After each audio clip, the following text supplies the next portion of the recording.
You're listening to the 411 on Wealth podcast, where we re-explore the wealthy mindset. Every week, we dive into wealthy conversations to assist in planning to be financially free with topics such as investing, diverse income, entrepreneurship, and so much more. I'm your host, Miss Financial 411, aka Clarissa Leslie. Want to discover ways to build your financial freedom and generational wealth in a non-complex way?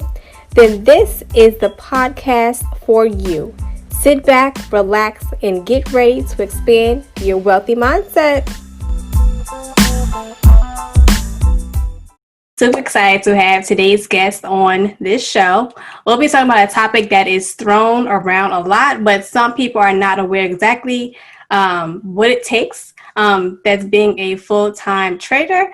But what's also amazing is interviewing someone who knows exactly what it takes to be financially free at a very young age, right? And so we're super excited and happy to have you on today's show to spread the knowledge of how to become financially free and break it all down exactly what it takes to be a full-time trader. So before we actually get started, though, just tell us a little bit about your story. Well, for starters, thanks for having me. I do appreciate you giving me this platform so I can tell my story. I'm from South Jamaica, Queens, New York, born and raised. So pretty much a background of my story. I always wanted to be not a day trader, but I always wanted to get into the stock market. Let me say that first. And the reason why, because at a young age, with my mom, she will always plant that seed in my head, like, you can become anything you want, you can be rich. Just like tell me different stuff. Like if you have $2, save one, spend one, little things like that. So I remember before we would go to school, before she would drop us off, she would always have New York One up there. And plenty of times they talk about, like they have different segments, like the stocks and all that stuff. And I remember Warren Buffett's name would always come up. So I asked her, who is he? And, she said as well, they confirmed that he was at that time, one of the richest men in the world. So I always saw from stocks. So I think he got his money from stocks. So I figured that in order for you to get money in stocks, you have to have a lot of income, or capital to do so.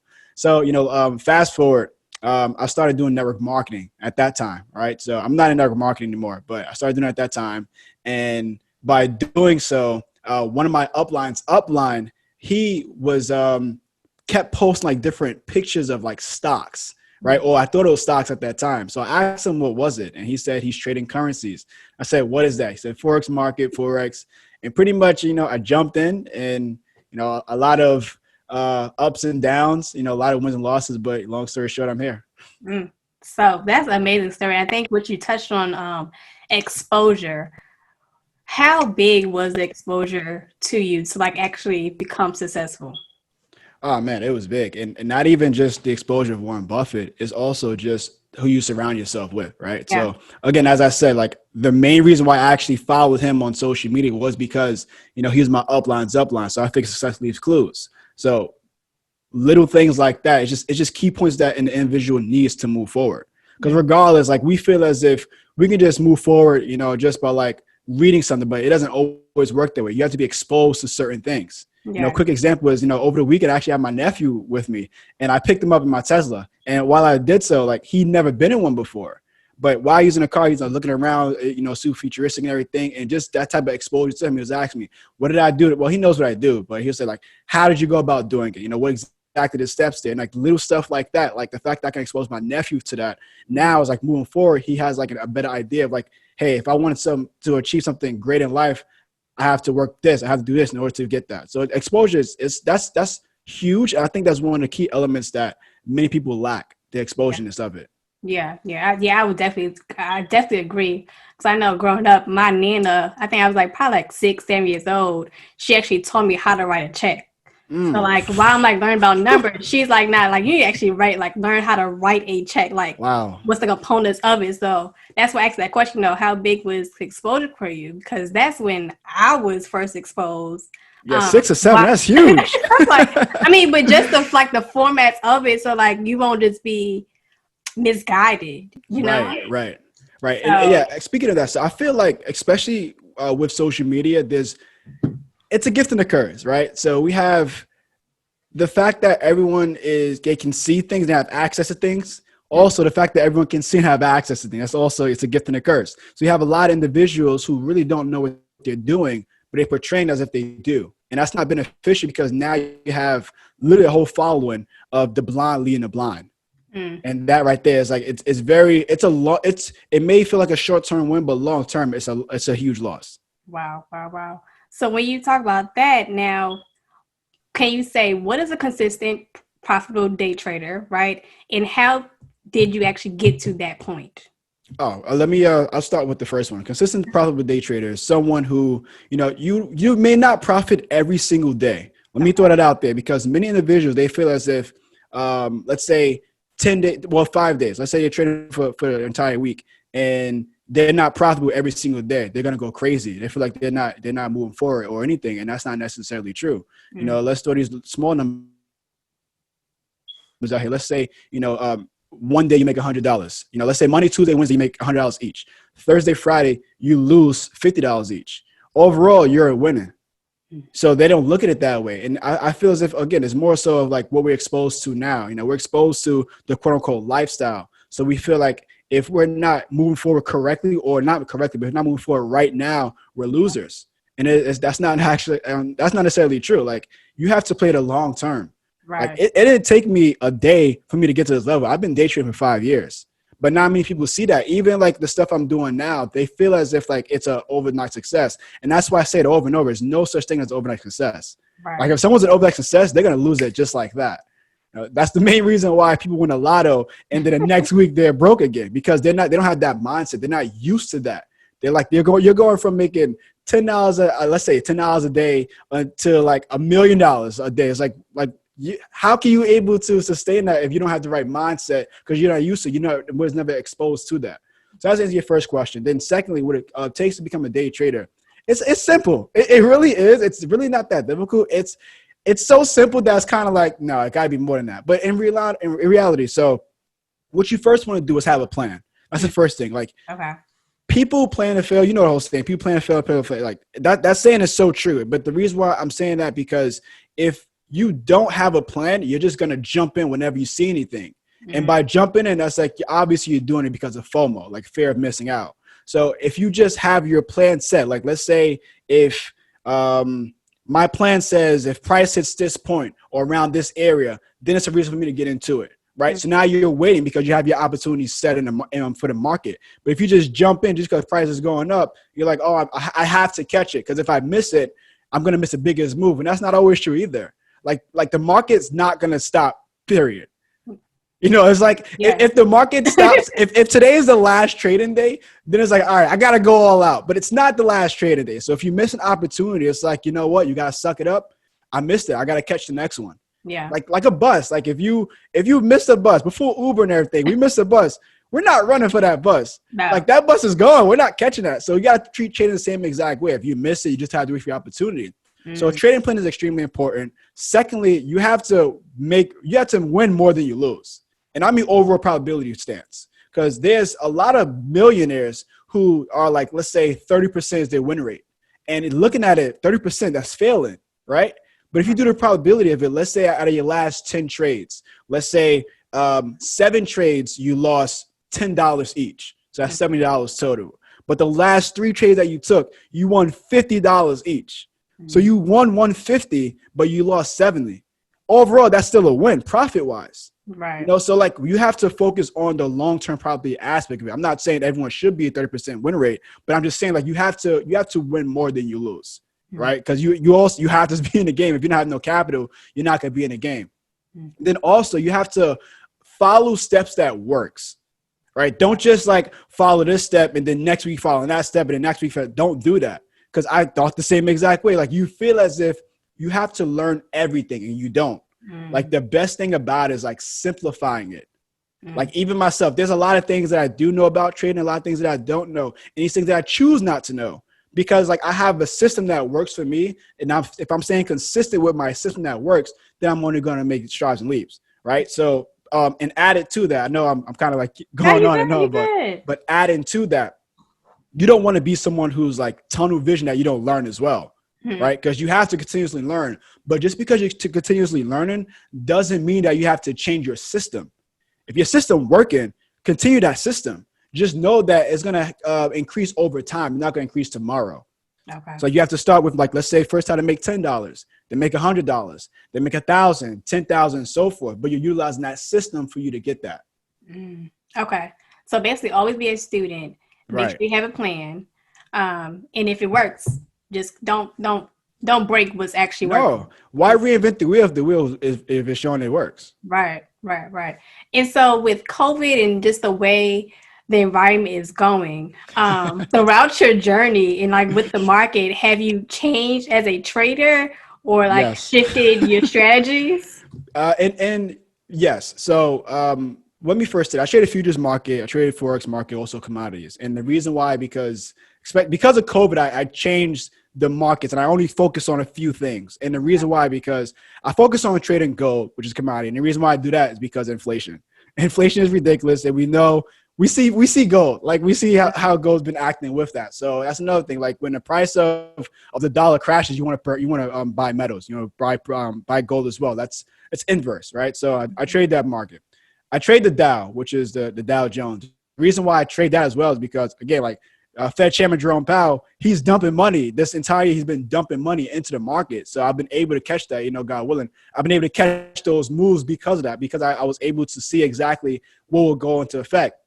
And then also I trade GJ, which is the only foreign exchange pair I trade. And the reason why I do that is because, again, I mean, the pound, so much news is going on, over there with Johnson. And then on top of that, like, yen is a safe haven, right? So if you're not invested into the dollar or invested in gold, you're more likely going to go into the yen. So that's the reason why I focus just on those three. And that's pretty much it. I mean, I'm able to trade other stuff, but I want to keep my things like as strictly to this minimum as possible to make it where it's more easy for myself. Yeah. I mean, that makes great sense. And you mentioned about losses earlier. Let's be honest, right? What have been some of your weaknesses in your journey? And then how do you actually handle losses? Because I know a lot of traders, I guess new traders, they get very emotional with trading. Right. But how do you handle losses? And first, let me start off with going back, because I understand that. Yeah. Like I was once that trader, it's like you have a huge loss and you're like, the world is over. But for starters, you have to remind yourself, like, if you made that money before, you can make it again. Right. So, but what I'm not going to say is I'm not that trader. And I see this a lot as well. I don't know if maybe I'm not there yet, but then again, I have mentors who are multimillionaires and we speak on the same things. It's not necessarily true that you have it like, oh, if you win or lose, you're happy. That's not true. No one's happy about losing money. Like, again, as I said, you want to make sure that you obviously make more than you lose. But how I handle it now is, like, again, I go with my system. So your system's not going to be 100%. It doesn't matter who you are, because everything is based off of speculation. Yeah, we're looking at past price to determine where the market is going to go in the future, but it's still speculation. Like, today gold's been dropping. It was down about 3%. So, before it got, no, it was, I'm sorry, 0.3, around that area, 0.3%.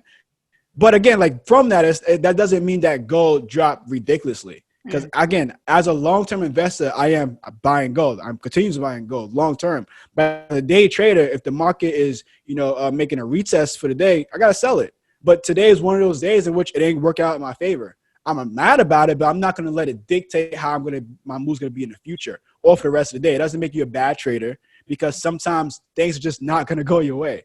But when it doesn't go your way, as long as you follow your trading plan, then you're good. Because that's what matters. Like, if you didn't follow your plan and it went against you, now it's like, all right, you're messing up. If you followed your plan and it went against you, you got to sometimes it's not going to work. And that's what those sounds where it just didn't work. That's what it was. Yeah. So what are 3 things you did not know before you actually started trading? Man, it's not a get rich quick scheme. That's one thing I did not know, especially from social media at that time. I saw people, quote unquote, winning. So I figured, like, hey, I don't know how long it took them, because, again, I was comparing my chapter 1 to their chapter 12, but I figured we was both on chapter 1, right? So I'm looking at them. I'm like, hey, they're killing. I got to be killing next week as well, know?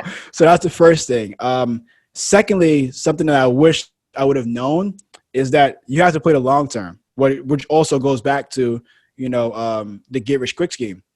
And then lastly, emotions.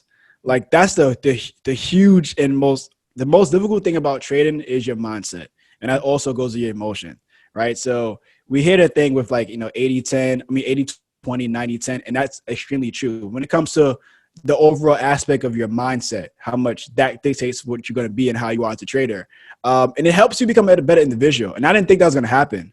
I think I was just going to jump in, make this money, go to these islands and stuff and enjoy it, put people on. But it is, yes, it's moving that direction, but it didn't happen the way I thought it would. It's like that's like, your plan is like this, God's plan is like this, and then eventually you get there. So again, those are three things. But definitely mindset and understanding that you have to become a better individual to become a better trader.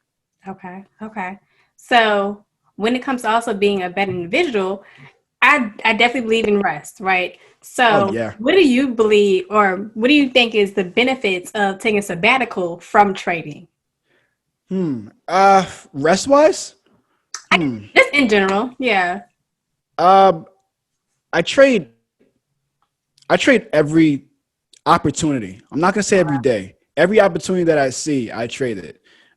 It is some days in which I don't actually place a trade, but it's mainly because, again, my opportunity wasn't hit. But I am looking at the markets. I look at the markets every day, right? I feel like you have to train first of all, you have to train your eyes to certain patterns. You're not going to do that without repetition. So that's one reason why I continuously do that. Obviously, I pay attention to the news, what's going on in the economy, how would that dictate on the way the markets move. That's something I do every single day, even on the weekends. Because even though the market's not moving, the market will move the following workday. So I have to be ready, prepared for that. That's the first thing. Secondly, sleep-wise, I sleep about 5 hours a day. My fiance doesn't like that. She thinks I need more. Sometimes I sleep 4 hours, but I also nap throughout the day. So let me throw that out there as well. So it's not like I sleep a minimum amount of hours and then that's it. I'm more, and also the way, as I'm getting older, I'm starting to understand that my body can't do the same things that it once did sleep-wise as well.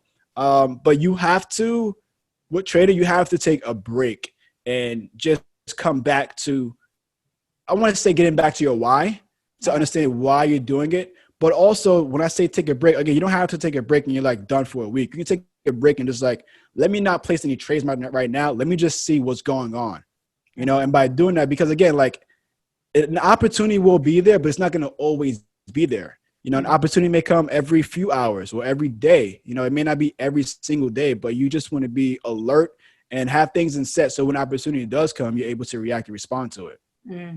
Okay.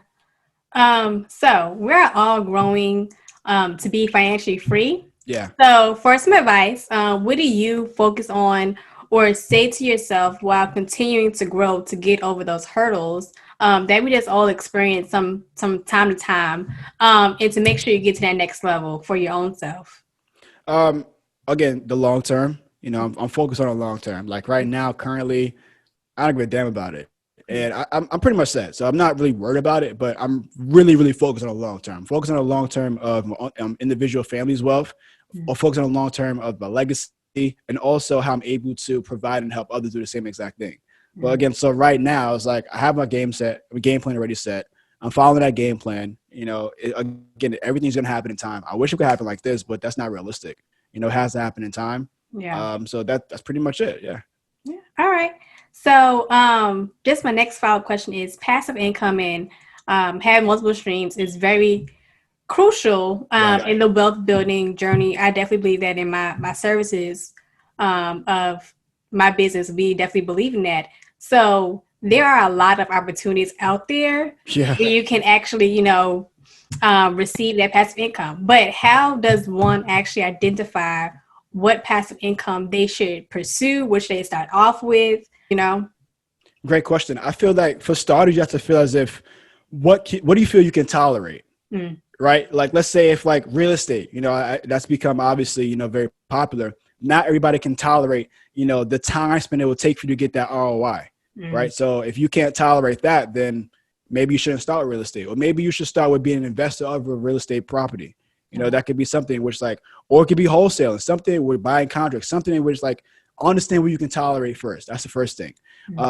Secondly, you have to get your finances together, right? You have to know how much is coming in. You have to know how much is coming out. You have to know what's needed for you to sustain 6 months, 12 months, 3 months minimum, but that's extremely important because many people didn't even know that. Right. So they're making, I'm using this number, but they're making $100 a month and their overhead is $120 a month. Every single month you're down $20. If you do the time spent in the whole year, that's not looking good for you. Right. So it's like little stuff like that you have to first identify. And then after you identify that, identify the type of time spent commitment you're able to accept.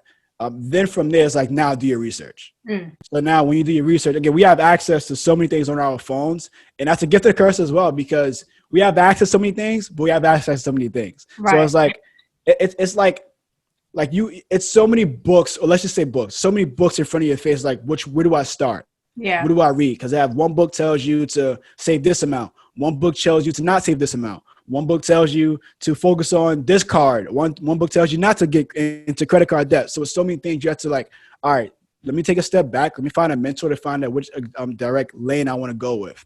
Right. Because I already got those things down set. I got my finances together. Now I got my game plan when it comes to what I need. I know my numbers. Yeah. So now I know also my tolerance. So now let me find a mentor who also has a similar tolerance and a similar game plan that I would want. And then once you go with that, then continue and focus on learn from that mentor. And then once you learn from that mentor, then obviously just duplicate it and then continue the process. Yeah. Thank you for breaking it all down. Because I know even myself, I've went a whole bunch of stuff and it can get overwhelming. Oh, yeah. Oh, I know. I'm like, I want to do this. I want to go to real estate. I want to go to. So thank you for breaking it down for us. Yeah, no problem. With you having a business, the Financial Vortex, and wanting to be amongst the financial greats, at what point did you realize your purpose and knew you could turn that into making money and having an impact? That's a great question. So this is what I wanted.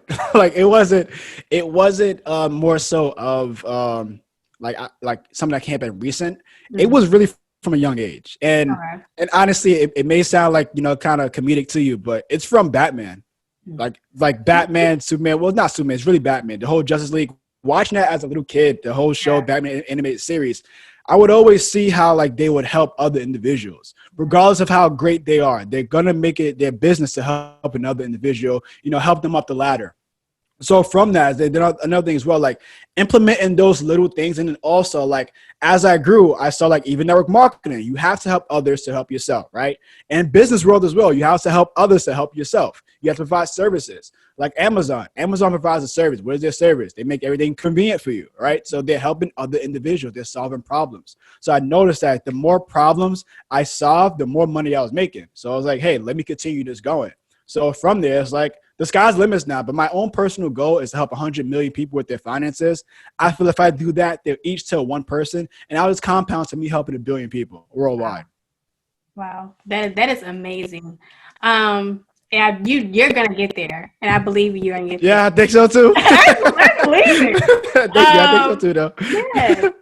What is some misbeliefs when it comes to being a full-time trader and an entrepreneur and being successful at it? What do you think? For starters, the whole free time shit. Oh, can I curse here?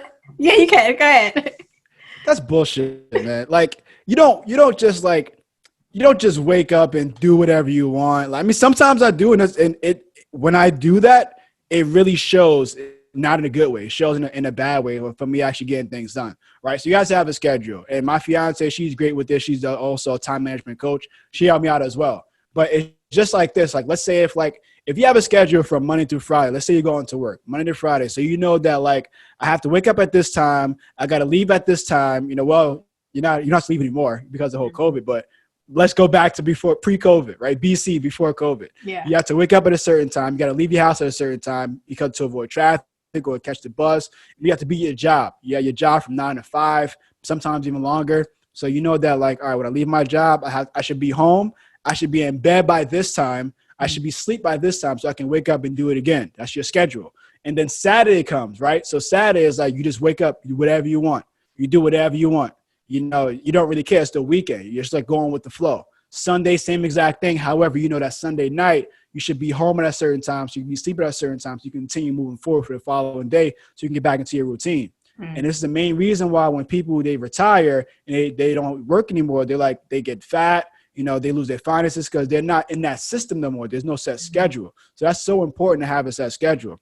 So to the whole idea of being a full-time day trader or an entrepreneur, any of that stuff, you can do whatever you want. That's not true.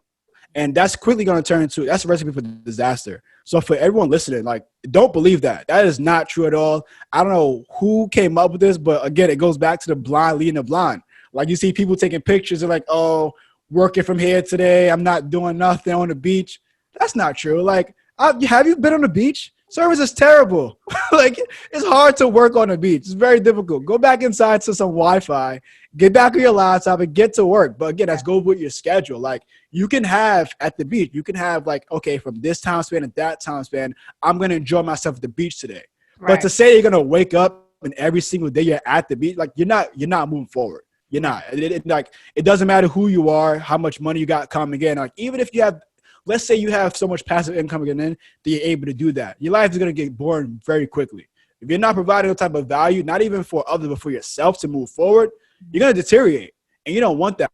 So you want to be an individual who's going to continuously grow every single day, regardless of what it is. It could be something small, and it could be like learning something about yourself. Let's say like today I learned about this about myself. I wasn't able to accomplish this, but I was able to do this, which helped me to move forward. So little things like that. But yeah, it's a lot of sayings out there that I do not like. And that's one of them, because that's 100% bullshit. It's not, you're going to wake up and do whatever you want. In reality, you have the idea to do whatever you want, but you also have to structure yourself so you can continue moving forward by doing whatever you want. So It goes hand in hand, but it's not this thing of like, you just wake up and do anything. No, you should have a schedule set. That makes sense. Okay. And so, now talking about schedules, what is your day routine as an entrepreneur and a full-time trader? So my day routine, since we moved here, my day routine has changed. Normally I like to wake up between like 5:30 and 6 o'clock. Yeah. Okay. Well, 5:45 to 6 o'clock. That's like around my time spent to wake up. From there, depending on how I'm feeling, I'm going to get out of bed, use the bathroom, obviously get myself together, go into the office room, which I'm in now. I like working between like 7, sometimes start a little bit earlier than that. Maybe like around like 6:30, depending on what I see. If I see opportunity, but I'm in the market, right? So 7 o'clock, I like to work from 7 to 11. Again, it changes every day, but that's more so of my schedule, 7 to 11 a.m. and p.m. From there, I'm working on either creating some type of content, trying to engage on social media, see what's going on from there. And then from there, after that, like depending on the day, if I have a few calls, I do some webinar calls. If I don't, I might go to the gym. If not, sometimes it's periodically, where it's like, you know what? I'm going to go to Walmart. I'm going to go to Target. I'm going to get a few things, and little stuff like that is beneficial, but it's not beneficial because like I did not have to go there today. I may have an idea of the fact that we're so close to certain stuff. I'm like, let me just knock it out right now. But I'm starting to see that's not really the smartest thing to do.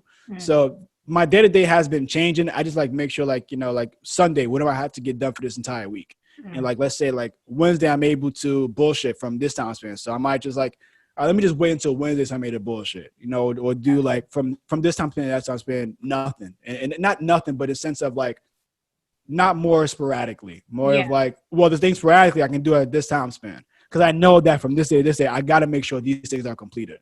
Gotcha. Okay. That makes great sense. So making sure that pretty much your Sundays is your prep day for the week. Yeah. So, yeah.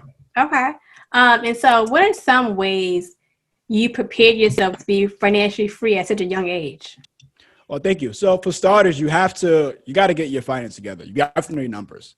That's the first thing, because if you don't know your numbers, there's no way for you to become that, right? So first thing is knowing your numbers. Second is lower your overhead. And when I say lower your overhead, I mean lower your overhead. I mean, like if you don't go to the gym no more, you're still paying $10 a month for the gym, delete that. Like you got to remove that subscription, right? So little stuff like that. Understanding like even like shopping wise, like do you actually, like I have a shopping budget for food, right? So if let's back to 100, like let's say if your budget is $100 a month, don't go over that. But again, if you can find ways to lower that, then lower that. So that's the first thing. You have to lower your overhead.